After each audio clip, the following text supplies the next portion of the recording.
കുഴപ്പമുണ്ട് കേട്ടോ. ഒരു പ്രശ്നമുണ്ട്. ഓ എന്താ? രാ വരൂല. ഫോൺ ചെയ്ത് നോക്കൂ, വരുമായിരിക്കും. അതല്ല, സംസാരിക്കുമ്പോ രാ വരൂല. അല്ല, ആരും വരൂലെന്ന് അച്ഛൻ പറഞ്ഞല്ലോ. അങ്ങനെയല്ല, സംസാരിക്കുമ്പോഴേ രാ എന്നൊരു അക്ഷരം ഇല്ലേ? ഓ രാ. അതെനിക്ക് വരൂല. അല്ല, രാന്നാണ് ഇപ്പൊ പറയണേ. അതല്ല, ഇങ്ങനെ കിടക്കണ ഒരു അക്ഷരം ഇല്ലേ? രാ. കാണുന്നില്ല ക്ലിയർ ആയിട്ട്. ഇടിവെട്ടി മരയൊക്കെ പെയ്യൂലേ? മര. മഴ പെയ്യൂലേന്ന്. രാ. മഴയുടെ രാ. മരയുടെ രാ. രാ കിട്ടൂല. എനിക്ക് രാ പറ്റൂല. ഒരുപാട് വഴിപാടൊക്കെ ചെയ്തിട്ടുണ്ടായിരുന്നു. വഴിപാട് അല്ലേ? ഓ കുഴപ്പമുണ്ടോ? കുഴപ്പമുണ്ടോന്നില്ല. ഞാൻ എന്തെങ്കിലും ഹോബി ഉണ്ടോ?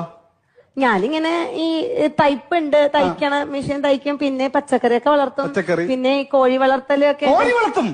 ചെറിയ കോഴിയാ വലിയ കോഴിയാ? കോഴി